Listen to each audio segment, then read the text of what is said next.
Welcome, friends and cheating CEOs, to another episode of the InfoHazard Podcast Show. I'm your host, David, here with my buddies Danny and Phil. Hello. Hi, guys. It's great to be here. Phil? For Thanks. some of us. Well, you know, the thing. the show. You remember from the clip. Yeah, God. I get it. He's the CEO, dude. He's the cheating CEO. Yeah. I understand humor. I'm a real tunneling. human and not a lizard person. A whole lot happened this week. A lot of incompetence, corruption, cheating, undermining of American values. A real change of pace, in other words. Yes, a real change of pace. Quick rundown of some of the stories we're not going to get to. Jair Bolsonaro, whose name I definitely pronounced correctly, former president of Brazil, disgraced, criminal, attempted a coup. Sound familiar? Trump sees something in Jair that he likes, and he's decided that we should all pay more for beef so that Jair can get away with crimes. So if you can spell Bolsonaro, tell me how many L's are in Brazilian, leave a comment. The Genius Act was signed into law this week. That sounds good. I like geniuses. Well, they were thinking the Fucktard Act, that was second choice, followed by the Totally Not Going to End in Financial Meltdown Act. It establishes a framework for stablecoin, cryptocurrency, blah, blah, blah. They want to make it easier to speculate on worthless bullshit and environmentally harmful crap, so they can help launder their dirty money. USA. USA. A lot of people are blah-blahing about Jeff Epstein. We are totally not going to get into that. No interest, right, guys? I mean, what's the point, dude? They won't stop supporting him, apparently, so. I think it was Cato the Elder ended all of his speeches with Carthago delended est. Carthage must be destroyed. We should just end all of our broadcasts with release the Epstein files. Somebody get to Pam Bondi's desk. Other news, Paramount is maybe still bribing Trump to get their precious merger approved. CBS canceled Colbert, a very prominent Trump critic. I didn't particularly like this show. I like Colbert more when he's being sarcastically right-wing. Colbert Report was superior, but millennials typically don't like late-night talk shows, right? So I guess we fit right in. Yo. Proud to be a statistic. And the most important news of the week, Emma Watson, the beloved actress who played Hermione, got a 6-month driving ban for going 38 in a 30 zone and not showing up to the hearing. Interesting fact is that Madame Hooch, actress, also has a 6-month driving ban in the UK. What would a late-night talk show host say here? I guess they'll be flying their broomsticks to work. That's why they're canceling the show, not just canceling the host. They're putting an end to this. No more. We won't have late nights anymore. They want everyone to get their sleep. It's just for our collective well-being. Phil, kicking us off with some celebrity gossip. Slapping each other's tubes. I'll let you know. What? Getting a new phrase started. Tube slappers. That's the name of my segment. Okay. It's actually not that. It's just too news late. today. You can't take it back. Okay, so this week on Tube Slappers, where I'm going to talk about the prisoner exchange that happened this week. Oh, yeah, I read about that. Like I read the headline. That's my level of knowledge, so this is perfect. Inform us, Phil. Great. I hope to tell you at least a little bit more than a headline. This is a bit of a follow-up on our ongoing saga on the illegally extradited prisoners in CECOT, the mega prison in El Salvador. So, Venezuela has released 10 jailed Americans in a deal that frees migrants deported to El Salvador.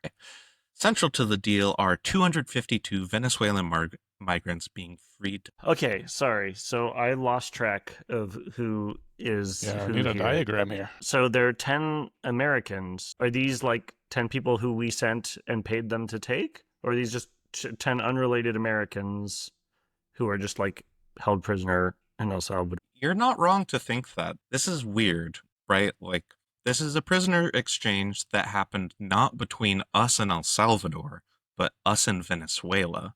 And the reason this is a prisoner exchange between us and Venezuela is these are Venezuelan nationals. So Venezuela negotiated for their return. Okay, so who's releasing the Americans, and who are these Americans? Are they Americans we want back? Americans, were in Venezuelan custody. And before you ask, none of these prisoners are involved with the Bay of Piglets. Do you remember the Bay of Piglets? Is this the like abortive coup in Venezuela or whatever? Yeah, this is like that coup organized by Jordan Goudreau in 2020.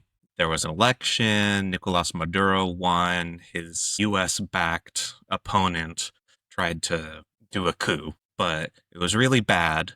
They had like one boat full of guys. They didn't all have weapons. They were found by fishermen. They Like fishermen got them to drop their weapons. it's like and literally dumber than the Bay of Pigs. So when you said he organized it, you may have been overstating the case a little. He wasn't on the boat. He was back in the U.S. Oh, that was smart the of main him. guy. He apparently fled to Mexico immediately after, but he was picked up by U.S. officials. They did some investigation after they found him, and he ran a series of Google searches immediately prior to leaving the U.S., including how to run and stay hidden from the feds and how to be a successful fugitive. ChatGPT, how do I hide from the police? Yeah. Pre-chat GPT help Google. So did Before they it. just send your information right to the federal government in that case? I guess. I don't know. I mean, apparently not. Maybe they would now, but like he evaded capture for 4 years. But yeah, now he's in custody in the US with some gun charges. Basically for like machine guns he wasn't supposed to have. That was just a fun story, but So- sort of separate story. Nothing to do with this. Those Okay. guys were released under the Biden administration in a separate exchange. Anywho, Do we do prisoner exchanges with other countries all the time? Yes. I thought this was just Brittany like Griner and stuff, right? The WNBA star who Yeah, we I sent an remember arms that. dealer back in exchange. right. I remember that, but that was like because Russia is kind of at proxy war with us, right? I guess Venezuela is not exactly chummy with us either, but Hard to see why. suffice to say, Venezuela and the U.S. have beef. Our concept, Marked up like 50%. this coup effect being one of our many beefs. You know, let's get back to the actual prisoner exchange. Yeah, right. I forgot.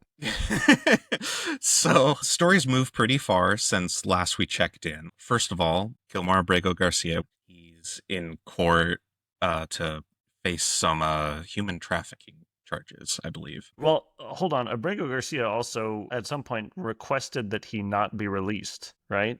He was in court for one thing, and the judge ordered that he be released. And he filed a motion to not be released because they expected that as soon as he was released, some other agency was going to snatch him and deport him. That's correct. Yeah, you And got so it exactly. That petition was granted, and so he has not been released, last I heard. Yeah, he's essentially in protective custody from ICE or Homeland Security. So because he has been released, we get like a little bit more insight as to what happens in CECOT. In court, he testified that he suffered severe beatings, severe sleep deprivation, psychological torture in CECOT. He said he was kicked and hit so often after arrival that by the following day he had visible bruises and lumps all over his body. He said that he and 20 others were forced to kneel all night long as the guards hit anyone who fell. Abrego said detainees at CECOT were confined to metal bunks with no mattresses in an overcrowded cell with no windows, bright lights that remained on 24 hours a day, and minimal access to sanitation. Prisoner officials told him repeatedly that they would transfer him to cells with people who were gang members who would tear him apart. Abrego Garcia said he saw others in nearby cells violently harm each other, and he heard screams from people throughout the night. Now we know it's about as bad as imagined. And he was sent there by mistake. You know, he wasn't actually supposed to be deported. That's a pretty big oops. Like he's being tortured, like they're being tortured constantly. So we got a quote from Attorney General Pam Bondi said at the time of Abrego Garcia's return that this is what American justice looks like. Fuck you. Unfortunately accurate. She accidentally wasn't lying. Abrego Garcia's attorneys called the charges preposterous and an attempt to justify his mistaken expulsion, which is, we talked about it a little, but why is Venezuela involved? Trump paid $6 million to have these Venezuelans detained. The Trump administration and Bukele both denied responsibilities for the prisoners, basically. But on July 7th, a U.S. judge ruled that all the prisoners detained in CECOT, that wave of 263, I believe, prisoners, like all of those are still under the responsibility of the U.S. justice system and subject to U.S. law. In this context, the jurisdiction and legal responsibility for these persons lie exclusively with the competent foreign authorities, said Salvadorian officials. So a U.S. judge said these are U.S. responsibilities, and El Salvador said, I don't know what to tell you. This is U.S. responsibilities. Sorry, how many of these? So we're all 263 of these inmates traded to Venezuela? 261. 261. Were they all traded to Venezuela? Exchanged? So 252 were sent to Venezuela. One, Kilmar Abrego Garcia, was sent back to the U.S., so there are 9 unaccounted for, still stuck in CECOT. Unaccounted for? Well, I mean, or stuck in still CECOT. there. Which one? Still there. Okay. Accounted Not for like, in CECOT. Like, not like dead, like we have no idea. They're U.S. responsibility, right? Because of the court ruling, and the U.S. hasn't made any move to get them out. I guess that's where the $6 million is going. God damn, dude. It's like it's shameful enough that our government tortures people. It's like even worse that they torture people accidentally. Well, it's kind of part of the whole reason why you don't want these systems in the first place. It's morally reprehensible to do it at all. It's way more reprehensible to do it to innocent people. And like the fact that you could means you probably shouldn't. And yet here we are once more. I'll give a little shout out to the U.S. nationals that were released. We've got Wilbert Joseph Castaneda. He was a Navy SEAL who was accused in a plot to assassinate Maduro, which is awfully reminiscent of the Bay of Piglets, but not related. Separate incident. Just a U.S. Navy SEAL on vacation, or maybe not, in Venezuela, and they just snatched him up. We also have Lucas Hunter, and this one was weird. He's a 37-year-old male. His family said he was kidnapped by Venezuelan border guards from inside Colombia, where he was vacationing. So they weren't even in Venezuela. They just went into Colombia and picked him up and put him in Venezuelan jail. That's pretty messed up. Was this like they're just like trying to like round up some Americans to trade for their guys, you think? Or I think that like the Maduro administration has a reasonable fear of US intervention because it already happened and has happened many times. So they're overcompensating probably for that and literally going out of their country to like snatch people up that could be attempting to get into the country. Yeah. Anyways, still got 9 people in there, presumably Salvadorian nationals, and they still haven't faced trial, and there's no plans for them to face trial, and they're stuck in there with the 10 to 20,000 prisoners, victims of El Salvador's war on the gangs. Sure, the founding fathers would be proud. Of El Salvador? Of us. Maybe they would. It's just deporting people without trial, dude. This is what we fought the revolution for, right? I don't know much more about Salvadorian founding fathers. Man, ours. Because we're deporting people to be tortured without trial, which is they kind would of probably the not opposite be happy, of what. If I had to guess. Well, you do have to guess. They're all dead. You can't talk to them unless you've got a Ouija board. Yeah, if I was like a founding father, I would be like, my fucking teeth. Oh God, it hurts so bad. Toothpaste won't be invented for 50 years. No. Yeah, but you drink like 6 gallons of whiskey a day, dude. I doubt you can feel your teeth. Oh, my teeth hurt, and I was transported to the future, so I'm 30 seconds sober. Oh, where's my whiskey? Where's my corn mash? Hey! Anyways, what do you guys got today? Oh, yeah, it's bleak. I don't know what to say about that. Like, it's good that those people were released. Venezuela fought for these people's release. 147 of them had no criminal record. I wonder if Venezuela plans to detain them when they arrive. Yeah, it's interesting that America is joining the ranks with Russia and Venezuela as countries that round up foreigners and then use them as weird bargaining chips internationally. Come to America, dude. We'll take you hostage and use you as a bargaining chip. Maybe we'll get tortured. That is probably why we're seeing a lot less tourism. I mean, it's explicitly why. Everyone who makes that choice is more than willing to tell you they're not coming to America because of worries of being kidnapped, basically. Well, good. Another thing that's great. Okay, so other current events this week. I read some.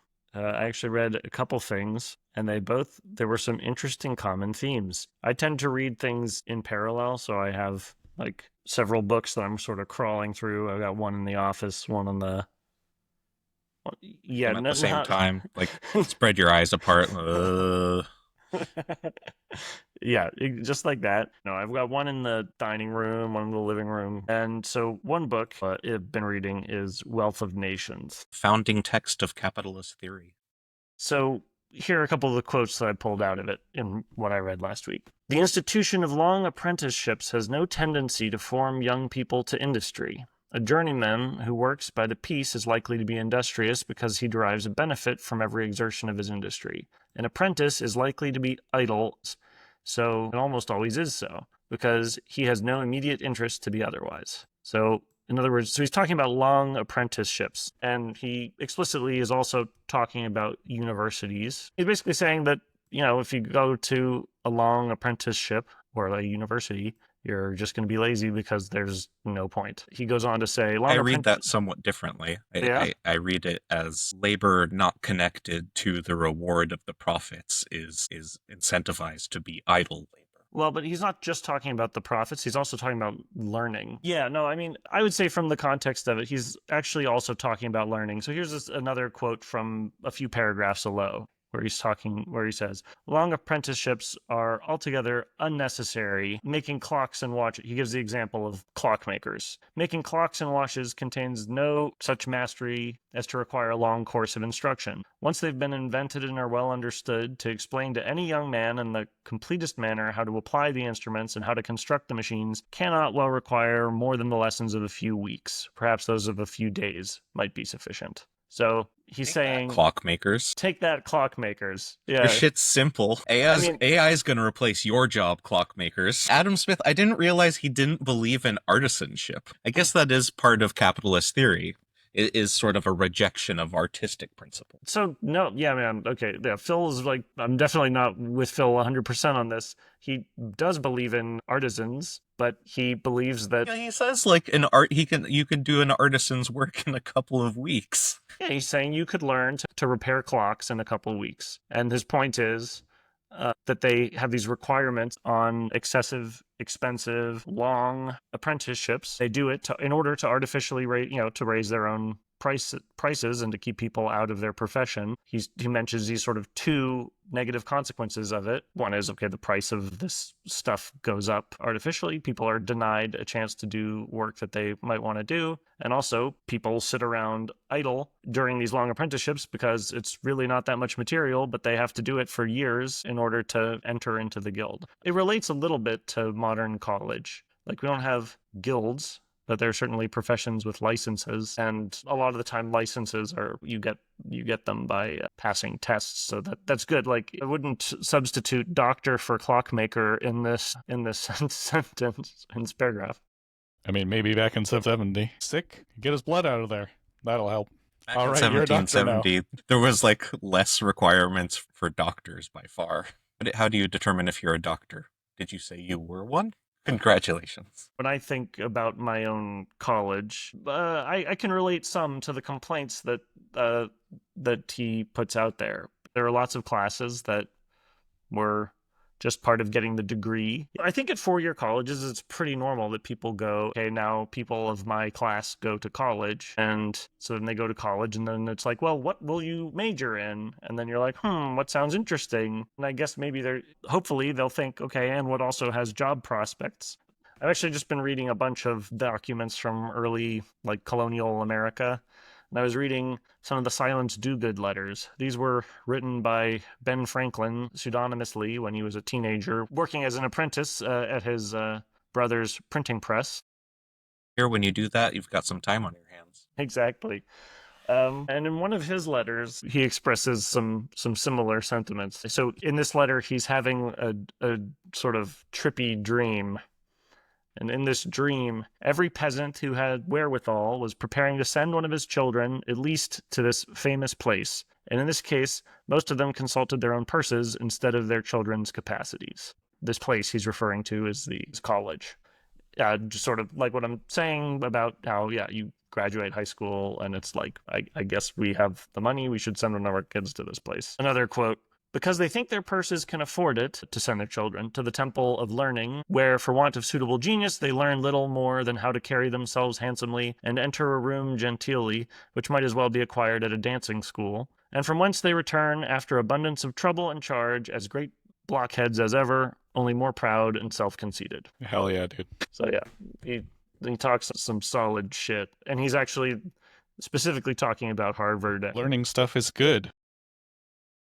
You're planning to show this to the kids when they grow up? Yeah, I mean, I'll definitely talk to the kids about it. It's a huge expense. Yeah, we are putting away money that can be used for it. I think it's a non-obvious choice. When I think about like my own college, I definitely learned things that are very useful for my career, but I think that it was actually just the fact of my degree from the degrees from the colleges that I went to school at that gave me career options, like career opportunity, and not the things that I learned in those places. Ideally, they're supposed to correlate, right? They're supposed to not give you the degree if you didn't learn stuff. Right, but I mean, I guess what I'm saying is, employers just use like what school you went to as a hard filter, which is ridiculous for a job where 2 classes in 4 years are related to the job. So your criticism is like, you don't like that this is just a class indicator, basically, more than a certificate of merit. Yeah, I think that's one problem. I have several problems with the default being go to college. And yeah, one is it's a class indicator. I think that's kind of gotten worse and getting worse. Oh yeah, stuff's getting more expensive. Only richer people can afford it. Right. And also learning is actually getting easier, right? I mean, I work as a software engineer. I didn't go to school for software. I learned software from the internet and from writing software on my own and a little bit at school. And so, yeah, if people are only hiring software engineers who have a 4-year degree, like that's crazy.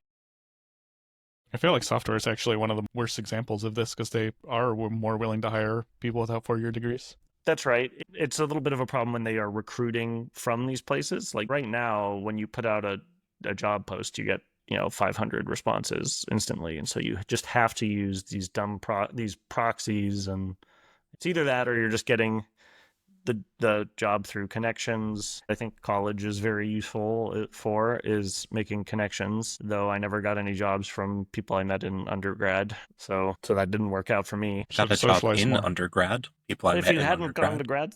If you hadn't gone to undergrad, you probably would have gotten a job somewhere else, but yeah. Yes, so getting a job at the college. It's pretty hard to say I would have gotten that job without the college. I did definitely learn some really nice things in college. Like the things that come to mind are actually writing. I learned from an English TA to use less words. Obviously, that didn't translate to my spoken language. And in grad school, when I'm writing research papers, I got lots of feedback on my writing to help me structure things better. And yeah, that stuff really stuck with me. And sure, I guess I used that in my job. Plus, it's good for society if people are more educated and have spent more time thinking about lots of different topics. Even if you just have a class with something that has nothing to do, at least maybe you'll have that insight into wow, this is way more complicated than I thought. Maybe we shouldn't just cut the entire government department that's associated with this for no reason. Stuff like that. Yeah, I agree. I have an idea. I wonder if this holds water. I feel like a lot of people think that kids are getting dumber. My theory on this is that the floor of knowledge is getting higher. We kind of expect people to know more things at a base level to be considered average. Yeah, definitely true. But people also always think kids are getting dumber, so. Yeah, no, I mean, for sure. As we get older, we kind of lose that perspective of what it was like to be a child and not know the things that we know now. And that translates into societal hand-wringing. Oh my God, the kids can't read. I don't know, dude. Shit used to be really hard to survive. Like, you had to know a lot of stuff to be a, like, successful hunter-gatherer, right? Today, you can be kind of soft and, like, you just go to McDonald's and, like, you know how to fry burgers badly and, like, you'll have a life. Yeah, but more of the things you would expect to know from somebody are soft skills, not hard skills. If you ask someone a question about, like, I mean, like, people get caught up on, like, geography. Americans are notoriously bad at geography, but we have a greater understanding of geography than as like a world. There's more geography to know than ever before. You know, we have a great understanding as a society of where things are in the world, but everyone's individual understanding of it is pretty poor compared to that top level. Yeah, I don't know. So, I mean, I think I would definitely agree that the things that are out there to know are changing over time, and the things that are useful to know are changing over time, and so that can definitely make it so younger people seem to just be clueless, when in fact it is I who doesn't know anything about TikTok or whatever. Flossing, the dance. Wow. I know about flossing. Pretty sure teeth. that was a while ago. Wait, really? That was my, like, exactly. Flossing definitely predates your children. I mean, but don't worry, that doesn't, like, dox you too bad, because flossing was pretty old. Wait, was it really? Yeah, dude, that was like... Yeah. Anyway, I've never been with the times, even when I was young, I wasn't with the times. But yeah, do I think that people are not getting dumber? No, I don't. I don't think that people are not getting dumber. But you think people are getting dumber is what you're trying to say. Yes, that is what I'm trying to say. Or sorry, let me rephrase it. I think that there's a good chance people are getting dumber. I think I want to actually look into it. I'm very hesitant to discount that. I think from my perspective, people are getting dumber, but that's just a sick brag on my part, considering how smart and cool I am. I feel like we measure the intelligence in various ways. I know for a long time there was a belief that IQ was going up, probably just because nutrition was improving. It was going up, actually. It was, like, demonstrably going up. It was improving. That's what I'm saying. Yeah. And so now, is IQ intelligence? Okay, we can spare ourselves that conversation. But if the same thing that we were all excited was going up because of improving nutrition is going down because of increased staring at phones, or because of having ChatGPT do all your homework for you, then we should believe it, right? Then, like, that, yeah, that checks. That makes sense. Or so, yeah, I think that we very well could be getting dumber. Or maybe just Wait, maybe speaking just of which, maybe that's dumber. Right? Speaking of which, the floss dance was popular around 2017, so not exactly a recent trend. Well, I was going to say, so that's pretty recent. 8 years? 17. When you're, like, trying to bring up, like, a hot new trend, dude? I don't know. I'll work on that. Can you guys tell me what's a hotter new trend? The than Gen Z flossing? stare, dude. That's what everyone's talking about this week. What's that? It's like when It's just customer service people just responding blankly when you say hello or whatever. That's so sad. It's like if we're gonna tip 25% for to a vending machine, then why should they say hello back to another human? Do you tip vending machines 25%? No, but I mean only if I accidentally don't change the default. You made up a scenario. You're not tipping vending machines. You did a joke on our comedy podcast. For shame. Last time. Right. But anyway, with college. So what are my takeaways? It's a little bit wrong for this to be a default. I think it's getting more and more wrong over time. The less affordable it is, the easier it is to get educated elsewhere. I love things that reduce the cost of college, like community college. I've also taken classes at community college. I learned way better there than at supposedly better schools. So yeah, by all means, learn.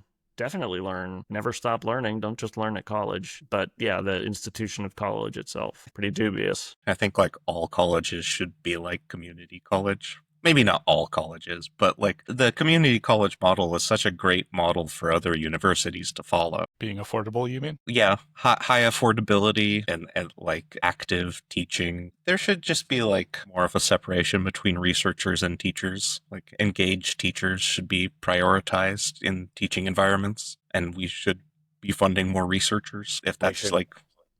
Things should be going the they wanna opposite do. way from how they are, is what you're saying. Oh yeah. So yeah, go to a community college for 2 years while you decide what you want to do. Even if you think you know, you might change your mind. Unless you get a full ride to Harvard, like, okay, Okay, fine. Yeah, obviously. Go, what was the quote? Like, go stuff your head and, think more of yourself, or the Ben Franklin quote. Return as great a blockhead as ever, only more proud and self-conceited. Yeah, if you get a full ride, blockhead it up. Last week, we were talking about the right criticizes right. I figured I would turn a mirror to that, and we can be left criticizes left. And obviously, the biggest thing to criticize here is the presidential election, which I personally feel was badly mishandled, to say the least. Words like catastrophe also come to mind. Did we win? No? Phil just woke up. No, Phil. Everybody lost. I feel like I've Big been L. researching the news, but I feel like I've been missing some key information, so I'm glad to get caught up on this. Joe Biden did not win the election. See, that's confusing because there was actually no chance that he was going to win the election, even though they started with him standing for election. Explain. Yeah, so that's the first big mistake, the framing mistake for all the other mistakes. Wait, but hold on. First, we need to explain the rules here. Okay, yeah, we're doing our tier list differently. Okay, this is campaign mistakes for the Democrats, right? Okay. The tier list. So, starring the Simpsons. Audience, making a tier list is really cumbersome, and we didn't get around to it. So we're gonna just do our regular tier list, but we'll assign Simpsons characters to our items as we go along. The ones that reflect the spirit of the mistake. Yeah. So was that the first mistake there, Dan? That's the first mistake. You gotta like put it there. It's like it's the mistake that all the other mistakes like fit into and around of and on top of. It's like the stage, the setting, everything. So it's Joe Biden running to begin with. Yes, because he said he was going to not run. He was going to stand for only one term, but then everyone forgot, including him, because his brain was made of mashed potatoes by that point, apparently. I feel like here's one candidate. This is Yeah. Homer's dad, Grandpa right? Simpson. Grandpa Yeah, Simpson. Abe. So I'll provide some mistakes, and the two of you can decide which character represents the mistake and where it belongs. I guess I kind of editorialized pretty heavily on where I think that mistake belongs, but I think trust you. you're completely right. This is the easiest S tier of all time, right? Right. Like number one, never should have ran. Let's give it Abe. Do you think he's Grandpa? Because, I mean, the competition is Mr. Burns. all right. So do you feel he was like just old, or do you feel he was malicious and old? I mean, I think he was too dementia-addled to really be anything other than Abe. Monty Burns is far too lucid to be the embodiment of Joe Biden here. Though they both seem to be eating an apple. Yeah, what is he got? God, it's so small. Let's just say that thing in his hand is an ice cream cone, and then it's just like a perfect Joe Biden. Look, I can zoom in. Incredible. Okay. Enhance. Yeah, maybe that's like a piggy bank or something. All right, so we're going to take clearly S tier. That was like a gigantic, unforgivable. When he dropped out, she had only 107 days until the election, dude. That's rough, you know? It's so easy to say where they went wrong because it was the plan from the beginning, right? The stated plan was not to run. The obvious thing that should have happened would be primary. A primary. Yeah, are we going to count the primary? Not having a primary is a second mistake, though. That was my thing. My question is, so the second biggest mistake is she was not the right candidate, in my opinion, for this election. Kamala Harris. For numerous reasons, right? First of all, she when she ran in the primary, she was never that popular. She peaked at 4% in the Democratic primary, right? And it wasn't like she was unpopular because she was too centrist and she was going to appeal to Republicans. She just was not that popular, right? Yeah, she was the first primary participant, one of the first primary participants to drop out. She had no chance of winning. I thought she had polled at around 10% or something in 2019 or something at some point. I mean, maybe at certain times, but 10% doesn't win. And she was one of the first to pull out. Yeah. So can we even count that as a mistake since it's kind of the central? Well, I think it's pretty much the same mistake, and it is so central. I think this is another S tier, and I think our Simpsons character for this is Mayor Joe Quimby as the stand-in for elections. Well, hold on. So I disagree with. Well, who's the mayor? This is the mayor? No, this is the news. He has a sash that says mayor. I don't see him. There's so Scroll many. down a little. This guy.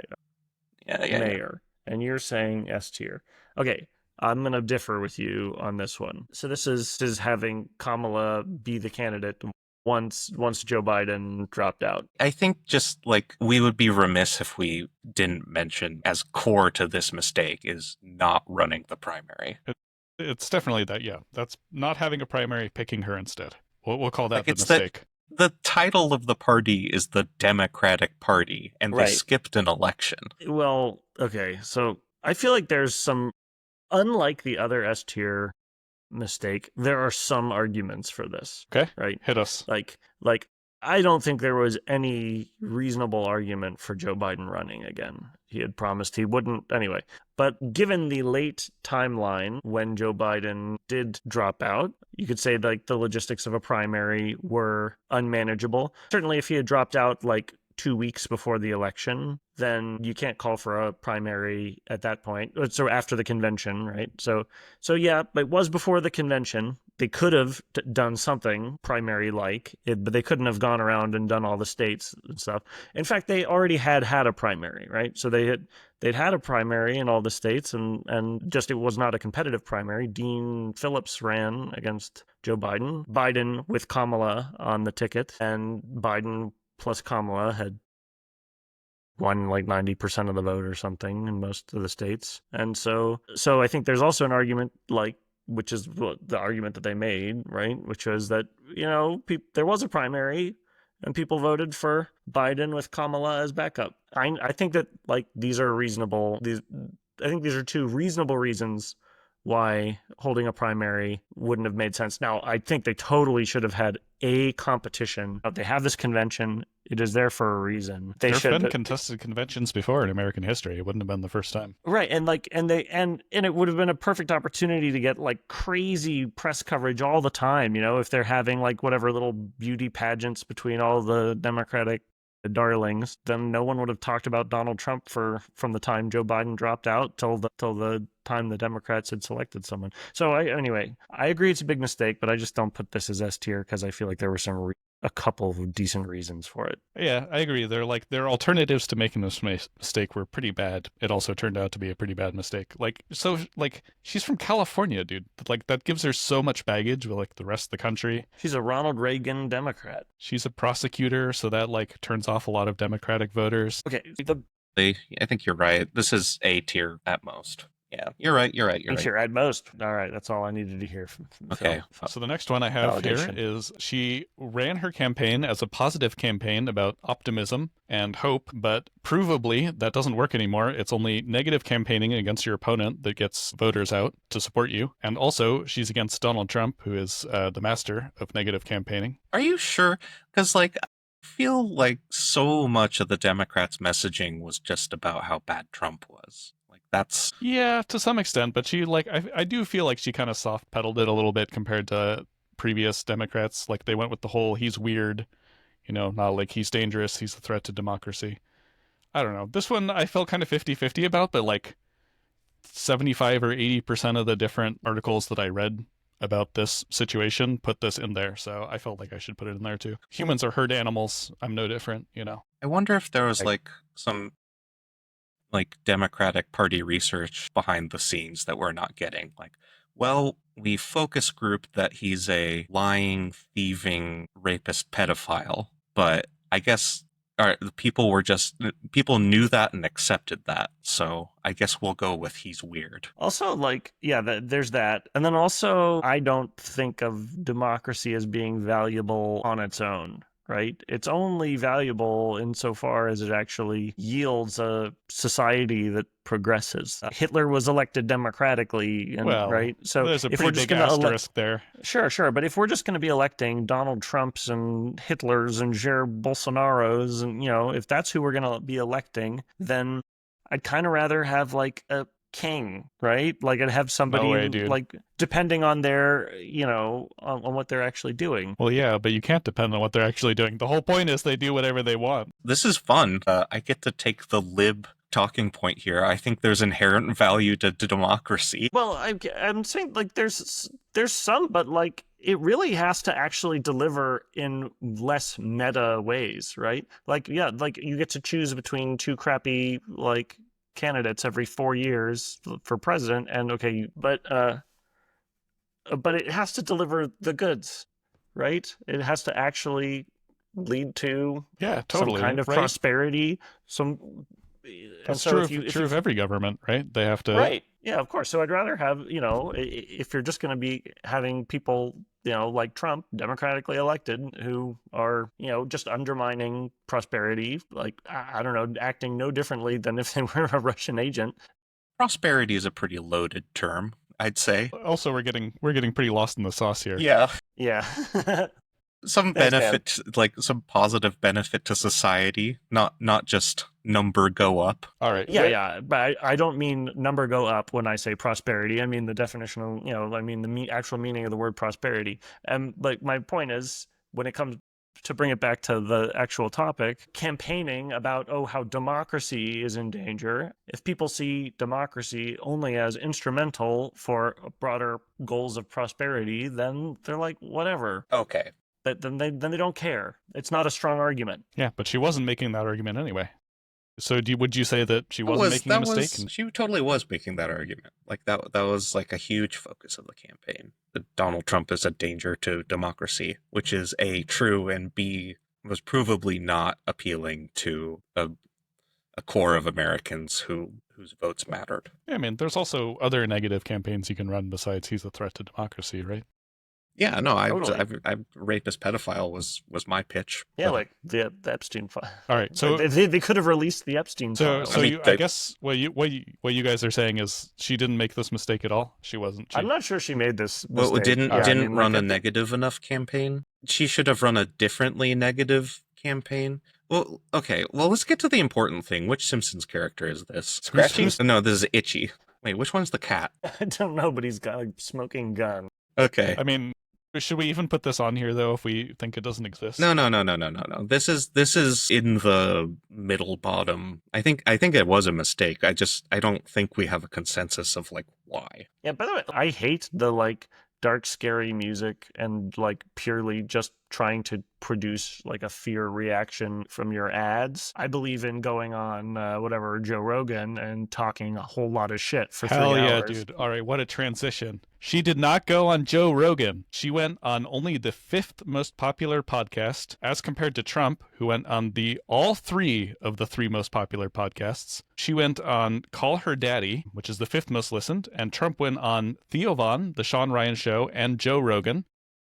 The Joe Rogan especially was like a huge success for Trump, and it got 30 million views in the first 48 hours, and it was praised. How many views? 30 million. 30 million. So if they were all U.S., that's like, 10% of the U.S. population or whatever watched that Joe Rogan interview. And it was praised for being really unedited. She had the opportunity to go on there, and she did not go on there. Yep.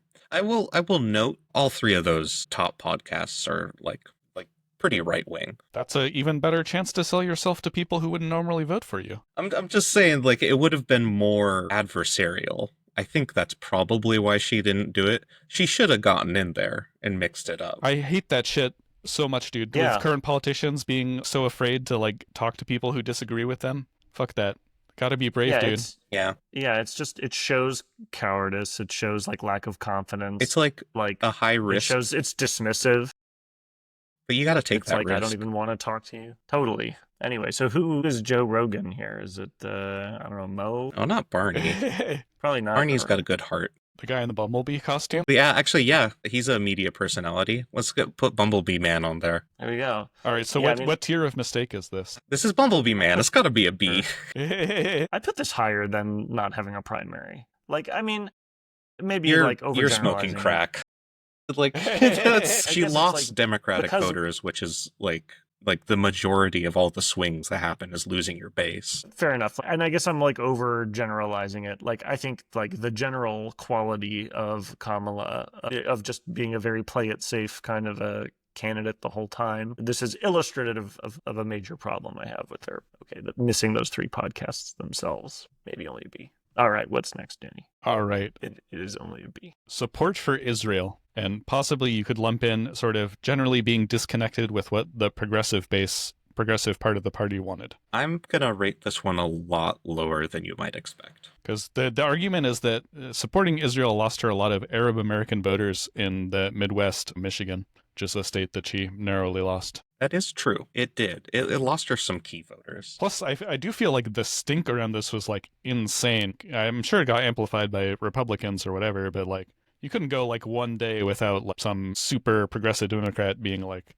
she supports Israel, she's a genocider, never vote for her ever under any circumstances. I think there's been a lot of hay made about like the particular, minority groups that did swing in this election, but like the biggest and most impactful swing demographically that happened was white men, and they skew more conservative anyways. Like it's not like the people that decided the election probably weren't the progressive base of the Democratic Party. It was just kind of middle of the road white guys.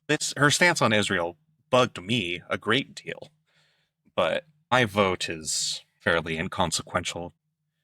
My vote counts percentage-wise so much less than someone who lives in Wyoming. It's also one of these cases where, like, clearly Trump's point of view on Israel was way worse. I mean, he's like, let's like bulldoze Gaza and put up a Trump hotel there. It looks like a great piece of real estate. That's his point of view there. So on every issue, Trump sort of would say both things, right? Like on abortion, you'd say both things, and then they would target their advertising. And so different groups could be like sort of picked at a lot. So I don't think that this was like that politically bad for... This is Lisa Simpson. Yep. Yeah. That's a good one. This is our resident lefty in Springfield.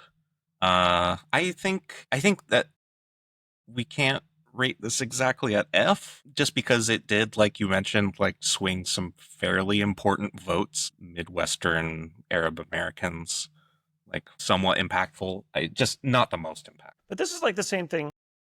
I don't know. It's like, okay, if she goes on Joe Rogan for 3 hours and then she will say something which will be like dissected and targeted and will cost her some votes, right? And so I can't criticize someone for like having a policy that could be like dissected and targeted and cost you some votes. Like that's everything a politician does can be attacked in that way. Well, yeah, but it's, how many votes and where were they? So that's what you have to analyze as a politician. Like, this is exactly what you need to do, right? Analyze your positions and pick the correct ones. That's not what we're discussing here. This would be a policy shift that wouldn't be on that sort of like, there's like subtle differences. What like the progressives in the Democratic Party wanted was a policy reversal, an arms embargo to Israel, basically. That's a pretty huge change. It's a big change. That's true. Is this one again? It was war. Oh, no. What was it? That's the positive campaigning. Oh, yeah. We want negative campaigning. Not being negative enough. You know what? Actually, get that off of there. Put the bully on there. Get Scratchy off there. Put the ha-ha Mo. kid. I'm so confused. Yeah. Or not Mo. Where's the bully? Nelson. Yeah. Get Nelson on there. No, that's Curly. God. So many characters. What? Nelson? Yeah, he's... right there. Yeah, there he is. Nelson Muntz. All right, so then maybe Scratchy should be Israel. What? Well... Because he's armed to the teeth? Yeah, okay. Lisa's a progressive, but Scratchy's in Hamas. Okay, Oh. Good. We're happy with this, yes. All right, next I have picking Tim Walz as her running mate. She picked Tim Walz in order to win the Midwest, especially Michigan and Wisconsin, and they did not win the Midwest, and they lost both Michigan and Wisconsin when Biden had won both of those. And even more embarrassingly, Tim Walz's home state of Minnesota shifted 3 points towards Trump compared to Biden's vote. How much did the country vote towards Trump? I'm not sure overall, like what the percentage shift was. So, Tim Walz. Where does Tim Walz rank? I gotta say, I was surprised to hear this information about how ineffectual Tim Walz is in his job as vice presidential candidate to swing the votes that he was supposed to swing for the Democratic Party. Because from what I sure. Yeah. I think that he's still Like, I feel like he still has a lot of positive regard in the Democratic Party these days. What about with Democratic voters and swing voters? Apparently not. But, like, just my impression was that he, was popular among Democrats during the campaign. Apparently, most of the party, at least, was pushing for Josh Shapiro, a Democrat who flipped Pennsylvania from Republican to Democrat. Right. The governor. Like, especially, the governor race, especially all the old, like, Obama staffers and stuff. But she picked Tim Walz for the same reason that Biden picked her, which is she interviewed all the people she was considering, and she liked him in the interview. And that was it. It's a job interview. All right. So where do you rate Tim Walz as a mistake? Possibly not a mistake. Maybe sounds like Phil thinks he's not a mistake. I mean, I thought he wasn't. Apparently he was. He was a huge mistake. No, wait, this is a B. I don't know. I was just picking the character. Okay. I wasn't all right. setting. Fair enough. This is not my opinion of how bad a mistake picking Bill was. So what is your opinion? These tier lists are relative, and on the scale of like mistakes made by the Democrats in the 2024 election, like there's a lot of huge mistakes. So this is like big orders of magnitude we're talking here. Right. I think this is a small mistake for two reasons. One, it didn't really matter. Like no one was voting for vice president. He was not as bad of a vice presidential candidate as JD Vance, right? Like, so yeah. Anyway, so it wasn't that bad. Like, okay, if they had picked Josh Shapiro, would that really have just been so much better? Yes, because they would have won Pennsylvania, possibly. To me, this is like very dubious. No one knows that. Yeah, that's fair, I suppose. Even winning Pennsylvania would not have been decisive, right? They still would have lost the election. And I forgot, like... If Pennsylvania flipped, they still would have lost? I forgot it was a huge mistake because he's a communist spy who's going to turn the country to socialism. Well, yeah, that too. Yeah, it's got to bump him up a little. I mean, but they all were... I mean, Josh Shapiro was Jewish, right? I don't know. He would have made the country even worse than communist. Sure, whatever Jewish Imagine if our Sharia country law. uncritically supported Israel, dude. What would that be like? He's joining the ranks of democratic communists like Bill Gates. Yeah, so anyway, I don't think it was that bad of a choice, and I don't think it mattered that much. So I'm putting it a D. What do you think, Phil? Yeah, it's fine. Other than that he's a communist, and so that was therefore fatal. I feel the way I feel about vice presidential candidates in general. Unmotivated, unenthused. All right. Here's the last one I have for us to rank here.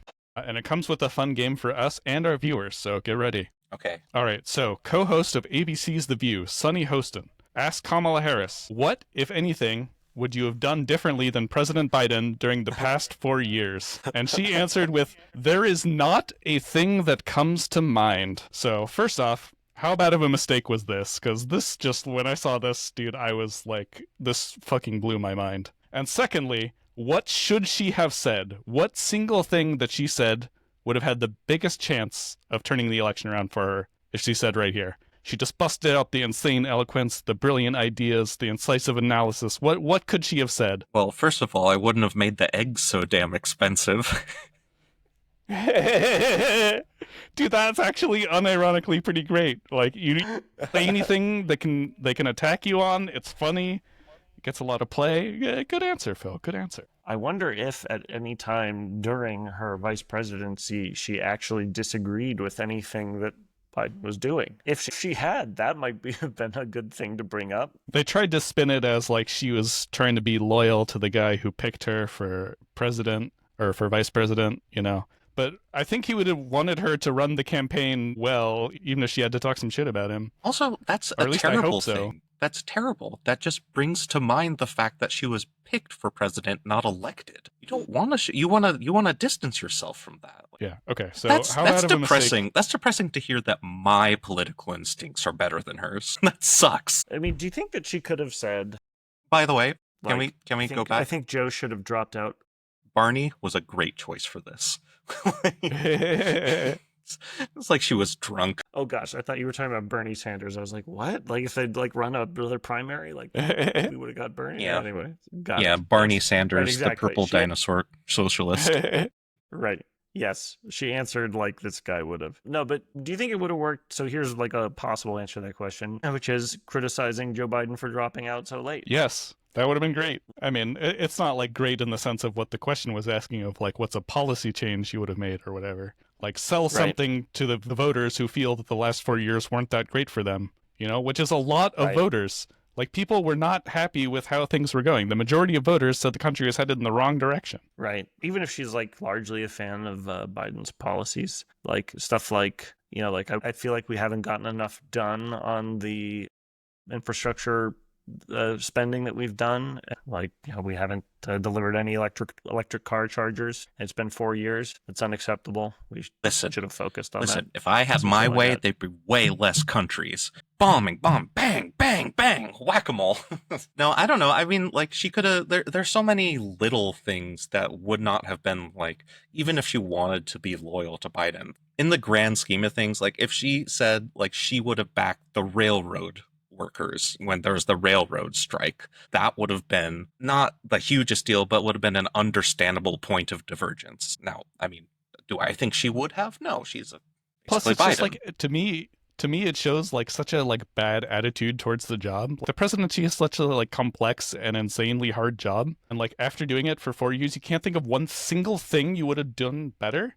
With hindsight, shit is like as uncomplicated as like mowing the lawn. I'm like, oh damn, I could have done that better. And she's like, oh, I did a perfect job. We did everything great. And everything, look around, it's great. It's perfect. Right, or just talk the Afghanistan pullout. Just be like, anything, like we didn't plan that out right. Yeah, or yeah. I mean, that would be just like a dig at Trump, really. Yeah, technically, see that, that's like, great. You could have spent that, but also like even if you. It's pointless, right? It's done. But God, like, if you are either saying you did nothing wrong or that you're intimidated by the prospect of being president. You look at the job and you think like, "Ooh, man, that's tough." You should be going in there with some plans. Yeah, you should.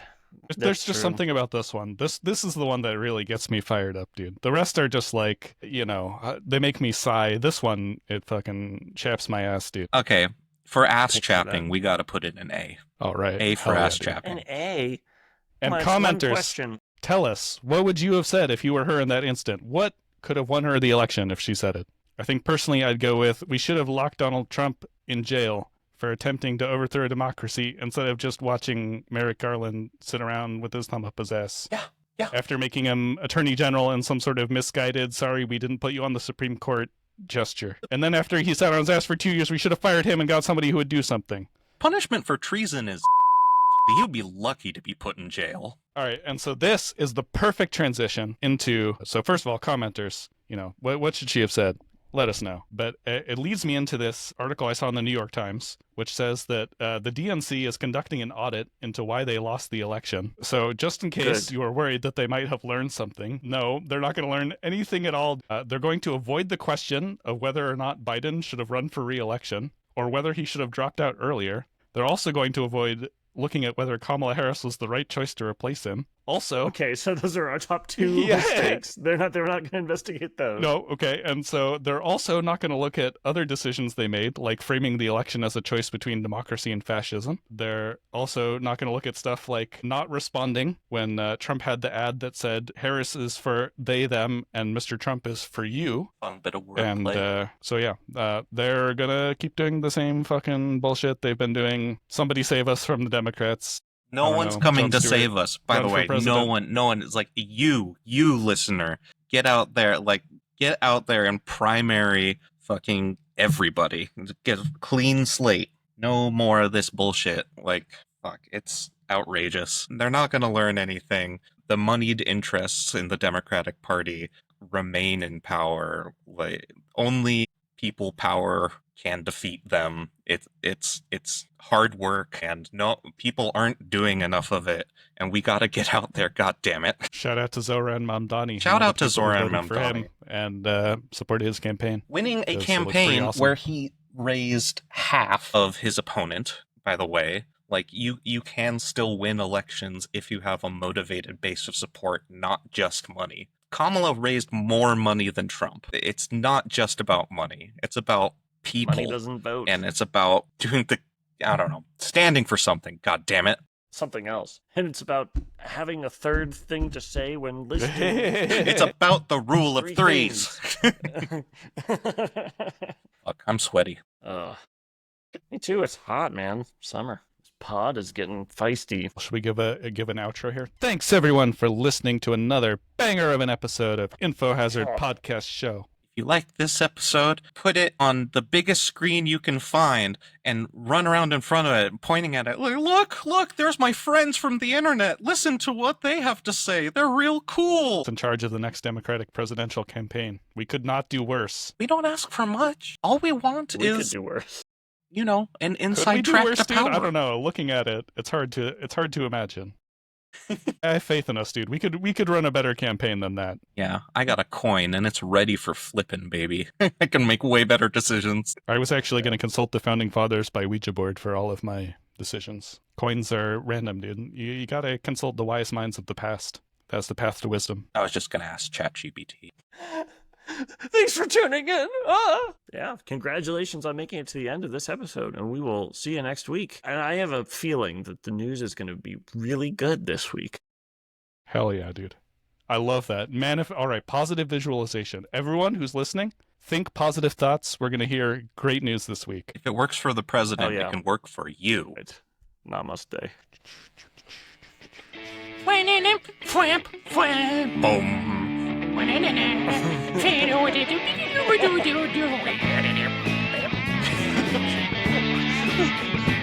Banana.